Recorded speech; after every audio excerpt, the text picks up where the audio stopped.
Salut les amis, bienvenue dans la chaîne Une pour tous. J'espère que vous allez bien. De mon côté, tout va très bien. Dans cette partie, cette vidéo, donc la vidéo 9, donc dans cette vidéo, nous allons continuer avec notre application DigiSchool. La dernière vidéo, nous avons eu à traiter la gestion des notes. On a eu à bien suivre cela et à enlever certaines erreurs qu'on avait au niveau de l'exécution sur ce module de gestion des notes.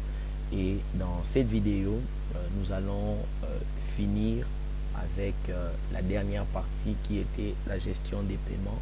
Dans la gestion des paiements, on avait déjà travaillé un certain nombre de choses.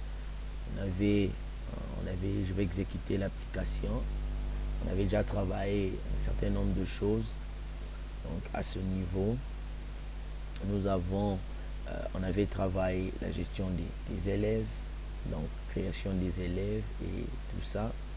On avait aussi gestion des réinscriptions des étudiants. On avait travaillé la gestion des paiements. Dans la gestion des paiements, donc on avait vu de manière globale la liste des paiements de tous les élèves, toutes classes confondues. On avait vu ensemble comment travailler la gestion des dépenses. La gestion des dépenses, on avait travaillé ça. Et on avait fait la clôture de la journée. Clôture de la journée, donc c'est-à-dire les entrées et les sorties. C'était un bouton automatique qu'on avait eu à travailler en amont. Et ici, lorsque l'utilisateur clique sur le bouton, il peut faire de manière automatique la clôture de la caisse. On avait géré les informations de l'établissement.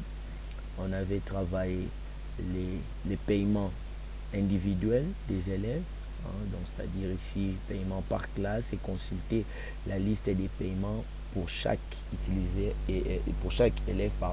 C'est-à-dire, nous avons ici le relevé des paiements de l'élève. Par exemple, celui-là, je l'ai ici, je le sélectionne. Et ici, on m'indique tous les paiements qu'il a eu à effectuer.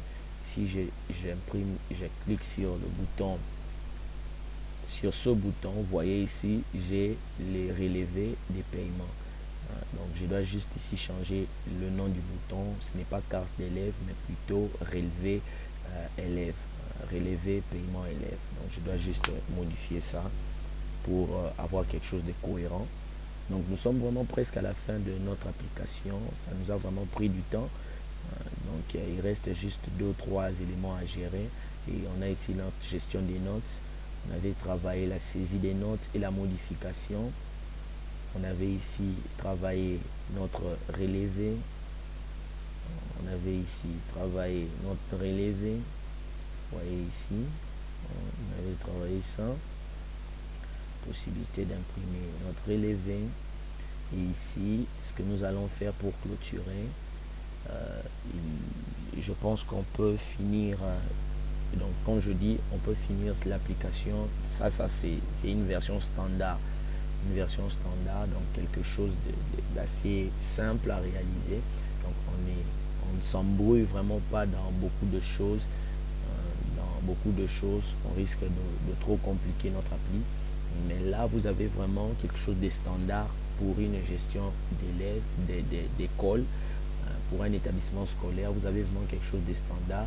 C'est vrai, avec de l'expérience et de la connaissance, vous pouvez développer cela encore d'une autre manière et pour finir encore les idées, pour avoir quelque chose de beaucoup plus solide.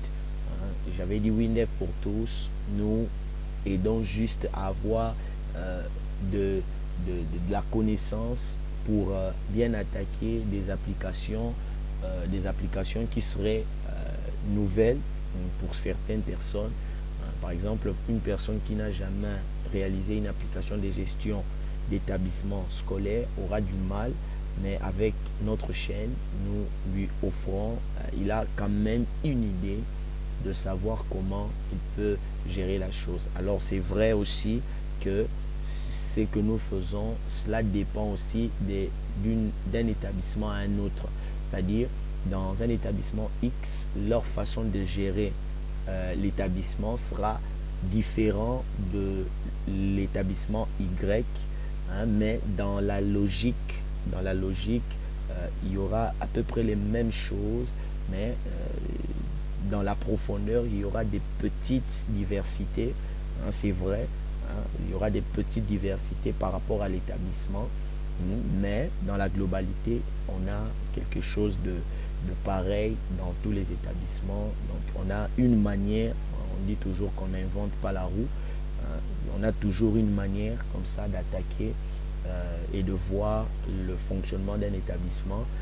Et les autres spécificités, c'est dans votre cahier des charges, votre client va vous signaler cela, de modifier telle ou telle chose parce que ça ne cadre pas vraiment à la réalité de l'établissement. Mais d'une manière générale, on a déjà quelque chose de bon, de dynamique. Quand vous présentez une application comme celle-ci à l'utilisateur, vous aurez peu de modifications à effectuer parce que l'application, ça présente très bien et il y a déjà beaucoup de modules qui sont gérés dans l'appli. Et pour cette vidéo, comme je disais, nous allons travailler le statistique des paiements. Donc il nous reste pratiquement ces deux boutons, statistique des paiements et la situation globale de la caisse. Donc il me reste juste ces deux boutons pour finir la version standard de l'application DigiSchool et ainsi mettre fin à cette série de vidéos sur l'application de gestion d'établissement scolaire. J'avais dit, une fois qu'on finit cela, les autres vidéos que je vais publier, ça sera des vidéos bonus. Hein, ça sera des vidéos bonus par rapport aux questions qu'on a eu à poser, que les amis ont eu à poser. Hein, ça sera des vidéos bonus. Hein, mais dans la logique, dans ce qui nous avait été promis, hein, c'était de réaliser une application de gestion pour un établissement scolaire, donc dans sa version standard, dans sa version de base. Nous allons attaquer. On a quelques pratiques à effectuer pour réaliser cela. Donc on va voir le statistique des paiements. Donc quand je dis statistique, donc on va faire une sorte de graphique avec les différents montants des entrées. Si vous voulez, avec la logique que je vais vous présenter, vous pourrez par la suite faire encore une statistique de sortie, c'est-à-dire des charges et des dépenses. Ça dépend de vous, c'est le même principe. Mais dans cette vidéo, moi, je vais faire juste les statistiques des paiements des élèves. Donc, nous allons premièrement, nous allons créer notre fenêtre. Moi, j'ai déjà créé une fenêtre. La fenêtre, vous allez appeler ça statistique. Dans cette fenêtre, qu'est-ce qu'on aura? Quand vous avez votre fenêtre, nous allons aussi créer une requête qu'on va utiliser pour ce statistique. Je vais créer ici une requête. Je me rends dans l'éditeur de requêtes. Je vais créer, ça sera une requête de type sélection. Je vais l'appeler statistique entrée, statistique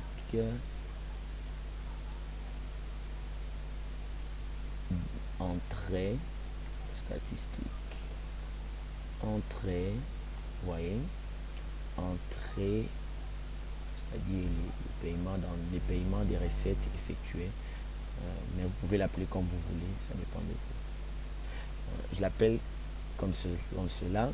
Donc de quoi avons-nous besoin pour réaliser cela? J'aurai d'abord besoin, dans le fichier trimestre, j'aurai besoin de récupérer le trimestre, donc la valeur en clair, et puis donc je ne récupère pas l'identifiant du trimestre, mais plutôt le trimestre en clair, c'est-à-dire en valeur alphanumérique. Et aussi dans le fichier des paiements, on aura besoin ici, je vais prendre ici frais scolaires. C'est le frais scolaire où nous récupérons le paiement de l'étudiant ou de l'élève. Ensuite, j'aurai aussi besoin de la date. Parce que là, on va donner à l'utilisateur la possibilité de filtrer l'année. Vous voyez, on a toujours eu l'habitude de créer cette requête, mais sans la date. Mais je vais vous montrer dans cette vidéo comment vous pouvez créer des statistiques avec la possibilité de sélectionner une date ou de faire des filtres. On prend la date. Donc dans la date, dans le champ, dans notre champ date, nous allons ici mettre ça entre des dates. On va placer une condition et compris entre. Ça sera des types paramétrés qu'on va appeler dates. Je dois choisir un nom qui ne va pas créer de conflit. J'écris ça même comme cela, juste pour ne pas avoir de conflit. Et ici, je mets 2. Je valide. Et juste ici, une fois qu'on a fait cela, dans notre tableau, je vais rendre ces champs invisibles. Parce que si je le laisse comme ça, ma requête n'aura pas de sens. Je vais mettre ça, n'est pas affiché. Il sera caché. Et au niveau du montant, lorsqu'il va afficher les résultats, il va directement faire ici une sommation. Sur le montant, je fais une sommation. Donc les résultats affichés par rapport à la date, on fait directement une sommation. Et là, on va trier ici par ordre. Je peux même mettre ordre de croissance. Donc là, ça dépend de vous. Vous pouvez trier par ordre croissant ou décroissant. Ok, je valide. Je vais tester la requête, voir si elle fonctionne. Normalement, elle doit très bien fonctionner. Je prends ça du 24 8e mois au 5 9e mois. On exécute, on valide.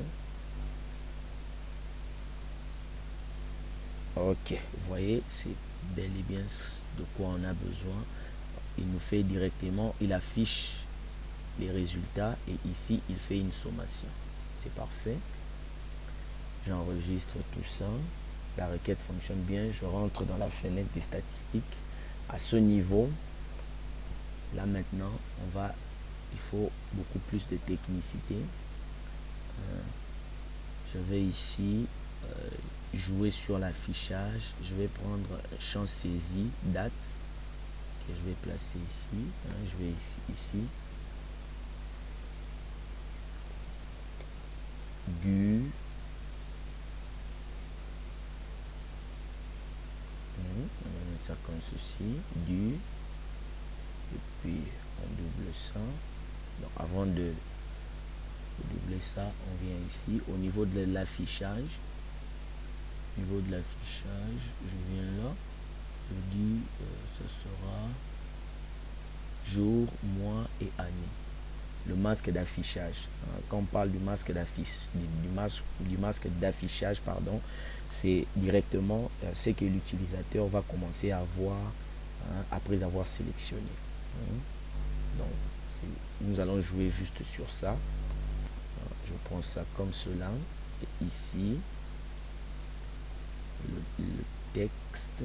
Ici, on vient. On va mettre 8. J'agrandis, mettons même du 10 en gras.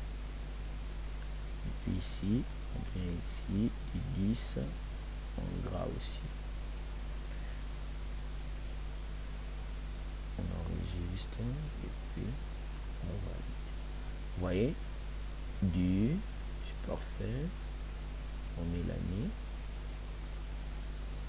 Donc il va juste voir ça comme ça. Normalement, je pouvais aussi enlever le calendrier et faire assez que l'utilisateur puisse saisir lui-même les valeurs, mais je trouve ça sympa de garder le calendrier. Mais si vous trouvez que ça va gêner votre utilisateur, vous pouvez enlever ça, ça dépend de vous. Mais moi, je garde ça. Du au, ok, c'est parfait. Ça c'est au et ça c'est du.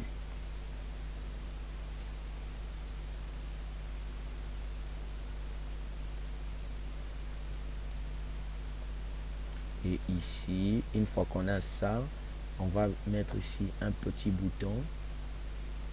On va mettre un bouton valider ici. Histoire, parce qu'il y aura du code jusque là. Bouton valider. Et là, on va maintenant mettre notre champ table pour afficher les résultats de notre requête.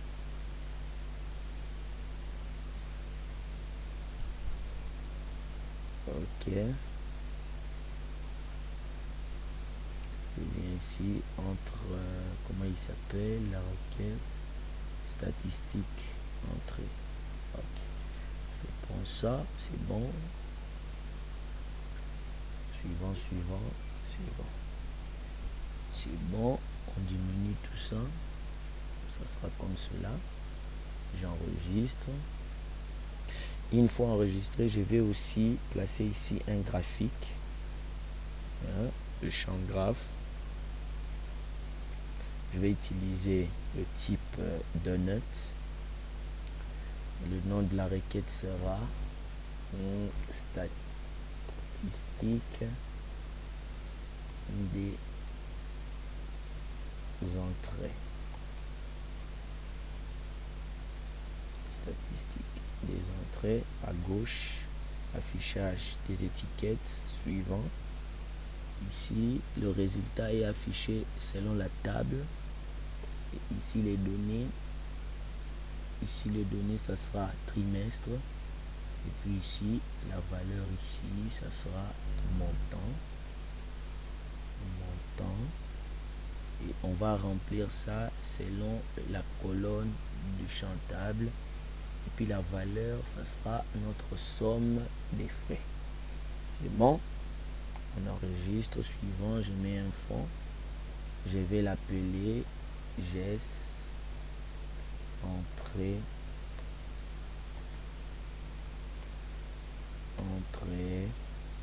élève. Bon, vous l'appelez comme vous voulez. C'est bon. Une fois que j'ai ça, je vais entrer dans le champ graphe. Je vais mettre ici un pourcentage, afficher le pourcentage. Et ici, mon titre là, police.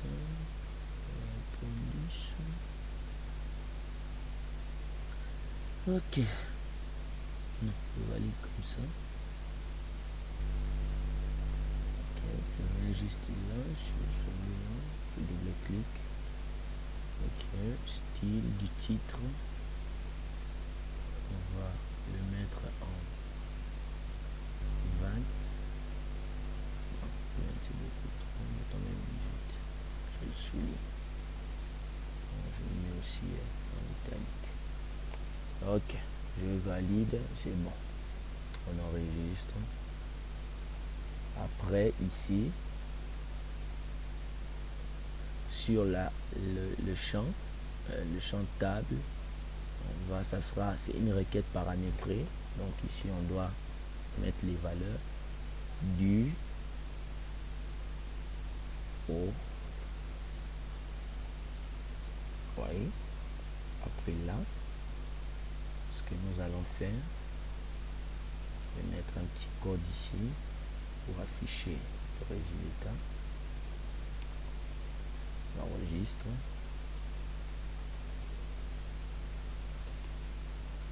Statistique des entrées. Ok. Maintenant là, j'exécute.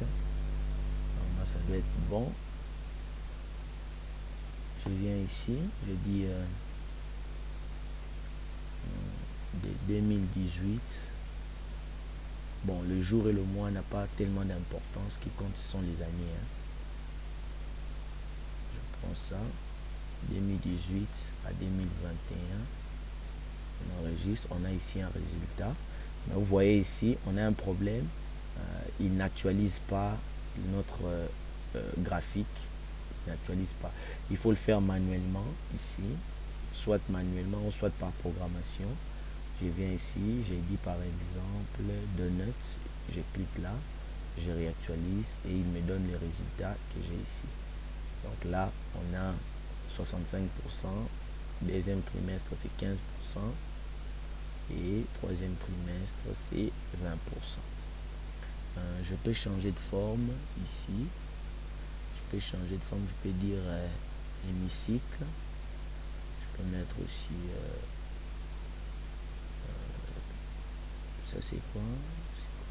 C'est le secteur multiniveau. Donc vous voyez, ça aussi c'est cool. On peut aussi utiliser d'autres types de graphes, par exemple histogramme. Et on aura un problème ici. L'utilisateur, bon, c'est quand même chouette. Maintenant, je vais vous montrer comment vous pouvez résoudre le problème au lieu qu'il le fasse manuellement. Comment vous pouvez déjouer cela. Il faut réactualiser notre graphe à chaque fois qu'on clique sur le bouton. C'est très simple. Vous venez juste ici sur code, vous tapez grdessine et puis vous mettez ici le nom de votre graphe. grdessine, toutes les fonctions concernant le champ graphe, toutes les fonctions concernant le champ graphe commencent toujours par gr. Lorsque vous voulez utiliser le champ graphe. Une fois que c'est fait, j'enregistre, j'exécute. Vous voyez ici, une fois je vais tester, je viens ici 2017 à 2021. Vous voyez, une fois qu'on clique, il réactualise le bouton. Et à ce niveau, pour faire quelque chose de beaucoup plus professionnel, au lieu de mettre mon tableau,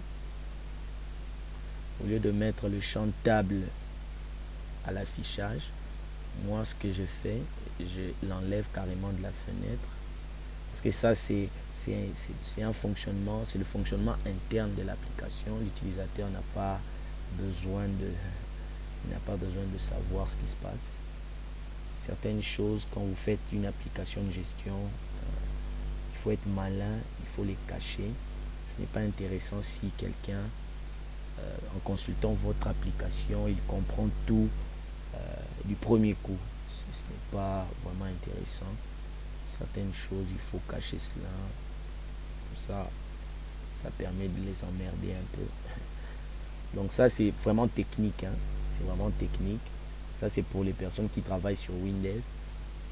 Mais pour l'utilisateur, lui, c'est pas son problème. Lui, ce qu'il veut, c'est que l'application puisse bien fonctionner. C'est tout ce qui l'intéresse.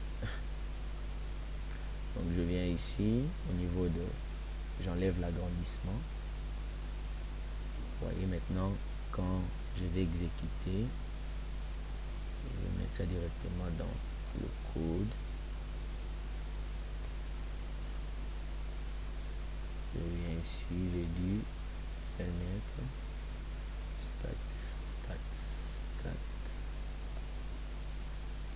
statistique, on enregistre, on exécute,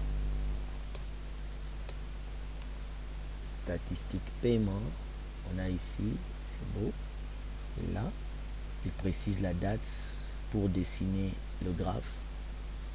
J'ai dit la date, ça sera 2018 à 2021. Vous voyez, c'est beau. Là, on a fait quelque chose de professionnel, si je puis dire. Et on a quelque chose qui présente très bien. Et notre utilisateur peut trouver ici son plaisir. Des très bonnes choses. Je pense que je vais m'arrêter là pour cette vidéo. Donc on a travaillé le statistique. Vous pouvez vous amuser dans le même principe, faire la gestion, faire un statistique, faire un graphique de la gestion des dépenses ou des sorties. C'est juste pour vous entraîner et bien assimiler la chose. Des très bonnes choses. Prenez soin de vous. Très prochainement, nous allons travailler la centralisation de notre caisse pour finir avec l'application DigiSchool dans sa version standard. Prenez soin de vous. N'oubliez pas de partager les vidéos. N'oubliez pas de commenter. N'oubliez surtout pas de lâcher un petit pouce bleu si vous avez aimé. Prenez soin de vous. À la semaine prochaine. Bye bye.